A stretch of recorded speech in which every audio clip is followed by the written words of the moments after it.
Narito na ang programang magsisilbing daan upang magpagaan sa bawat hinaing at problemang inyong idudulog.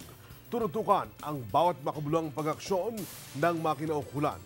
Ang serbisyo publiko na kahit sa anong paraan at sa abot ng aming kakayahan ay aming susolusyonan. Ang programa nagdurugtong sa bawat yugto ng buhay. Ngayon ay Lunes, July 16, 2012. Tugon, aksyon, ngayon. Ito ang Responde. Magandang hapon. Ako si Onin Miranda.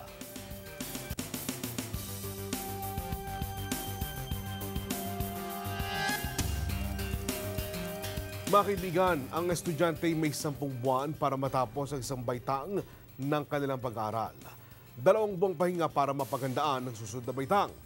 Sa mga panahon nagbabakasyon ng mga estudyante, marami rin sa kanilang mga guro, instructor, professor ay nakabakasyon din. At ang iba sa kanila ay hindi rin sumusweldo. At bago magpasok naman, kailangan kumuha ng clearance ang mga guro ito para makakuha ng sweldo sa tamang panahon. Ang policy, no clearance, no salary. Pero paano pag meron ng clearance? Bakit kaya hindi pa rin ibinibigay ang karapat-datang sweldo sa mga guro? Yan ang tanong ng ilang mga instructors sa Marikina Polytechnic College. Narito ang report ni Irene Quintana.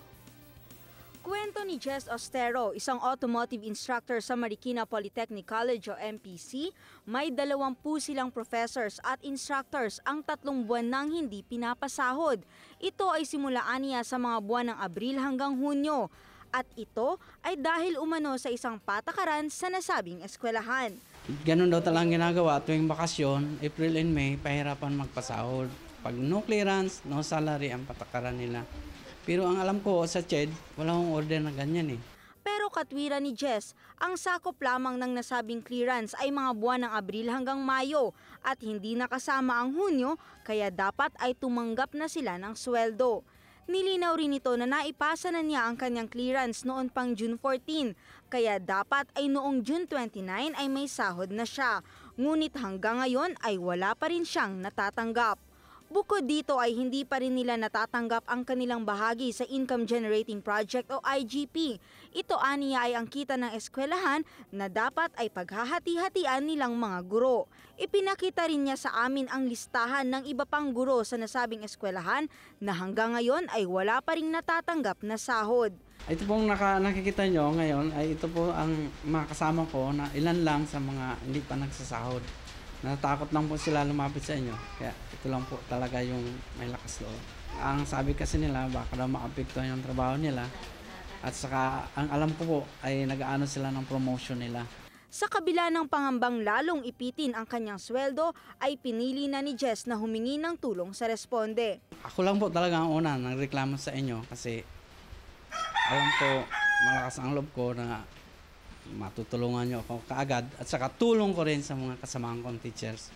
Kung sabayan nila ako, nasa kanila, pero sana sabayan nila ako kasi alam ko marami pang hindi nakakasahod ko. Ang sabi ko nga kay Jenny, kung tanggalin nila ako, hindi tanggalin nila, at least makatulong ako sa mga kapwa ko teachers. Alam ko wala akong ginagawang ano eh. Sa akin lang, bakit din nila kami pinapasahod on time?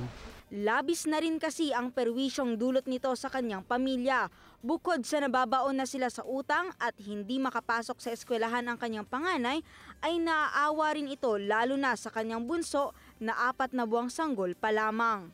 Eh kung sa gatas pang wala na. Sa totoo lang po, kung titignan mo ang lampin yan, yung diaper niya ay nakabalot ay lampin. Yung diaper lang sa ibabaw. At saka, minsan pag may sipon yan, talaga hindi ko mabilan. Ang pinagagamot niya ng nanay niya, yung na lang, yung ampalaya. May mensahe naman ito sa pamunuan ng kanilang eskwelahan. Ay sana po ay huwag silang patulog-tulog dahil marami pong nagutom. Sa huli naming pakikipag-ugnayan kay Jess ay nangako na aniya ang Marikina Polytechnic College na ibibigay na ang kanilang 4 na buwang sahod noong nakaraang Biyernes, July 13. Ngunit ayon kay Jess ay hindi ito tinupad ng nasabing eskwelahan, kaya umabot na nga sa 4 na buwan ang sweldong hindi na ibibigay sa kanila. Ako sa Irene Quintana, ang inyong koresponde. Ang tugon ng Commission on Higher Education sa pagbabalik yan ng Responde.